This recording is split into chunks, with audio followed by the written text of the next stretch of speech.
with Chester. Chester, obviously into honeybees, part of the program, learning, training. Yes, sir.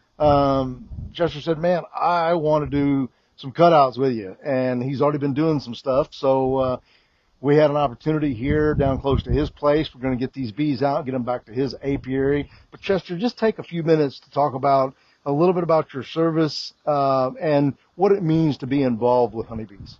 All right. Well, obviously my name is Chester. I spent 22 years, 4 months, and 28 days. And got that down to the day. Right on that. I like it. I like it. On active duty in the Marine Corps. Once I retired from the Marine Corps, I pursued a career in law enforcement.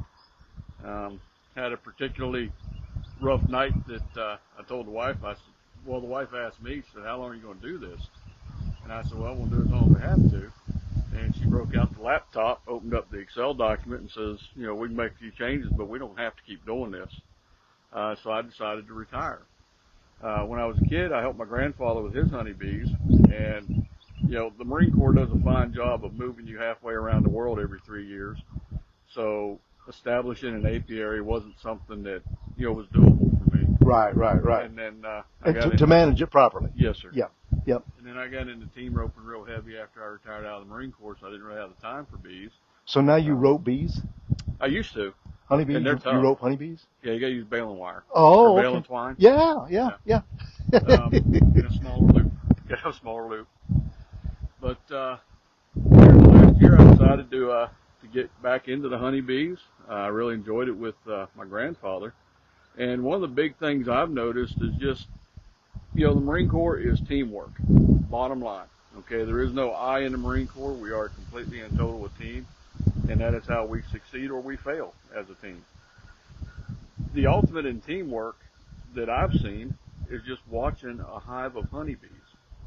You know, that is just a collective group It is, isn't it? Anywhere from 30 to 60,000 honeybees with one purpose. And they all work together toward that common goal. And a friend of mine laughed at me and said, how can messing with honeybees be relaxing? But I find it to be very relaxing, and that's what I enjoy out of it. Well, cool. Well, you know, I know a lot of the veterans that we work with who go through the program mimic that same, you know, thing, that it's relaxing. And to, you know, most people out there are like, that's crazy. You know, these are bees. They sting you, and there's thousands of them.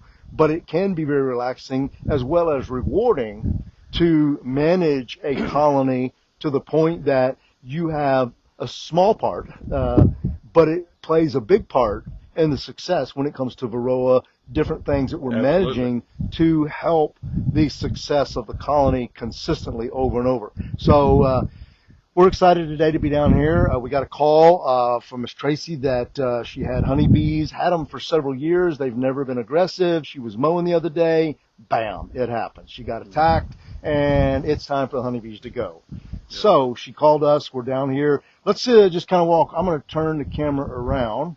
Let's just kind of walk over here. We've got the Humvee out here today. This is kind of set up to be a teaching tool, so we've got the assets on here. We can go and teach, tell about honeybees, but we've also got it set up to where we can safely extract these honeybees. Chester was helping me set the frames up. Prior preparation prevents poor performance. Right, that's your P's for today. But anyway, we've got a 24-volt inverter that comes on the Humvee. It's running 110, which is running out to our vac, which is safely going into our tote, which goes to the hose that we are going to vac these bees up. They will go into the tote. They will go onto frames. They will come out of the frames, go into Chester's apiary, and these will be safely rehomed.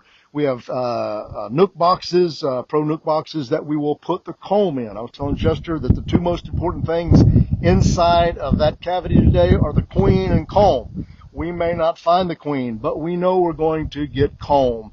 And we're going to get comb that has assets on it, meaning that the comb itself is an asset. Pollen is an asset. Nectar is an asset. We may even find some propolis in there. Obviously, we won't reuse that propolis in the way that they use it, but you could use that for medicinal purposes. They use it for medicinal purposes, as well as kind of gluing everything together.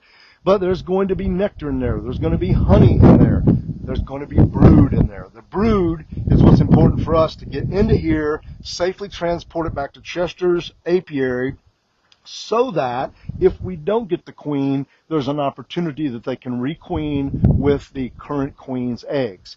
If Chester so chooses to acquire a queen and introduce that queen, that's another way that he can do that. If Chester says, hey, I don't have all the assets that we need, he can move them from other hives that he has, eggs, small larvae, from that into this hive, and they can requeen off of that. So there's a lot of options today, but the main thing is that we safely remove these honeybees, take care of Miss Tracy and her issue with honeybees, provide bees for Chester and growing his apiary, and everybody ends up being happy with what we do. So anyway, we're fixing to tear into this. So we got it opened up, and as we mentioned, we thought that comb would be right there, and there it is.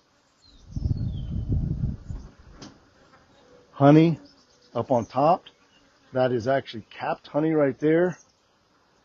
This is capped brood down in here. Those brown spots is capped brood. That's capped drone brood right there.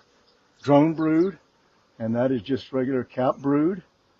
There are nurse bees, worker bees. We are going to get this cut out. We're going to remove this other piece of plywood. We're going to cut it open down to here.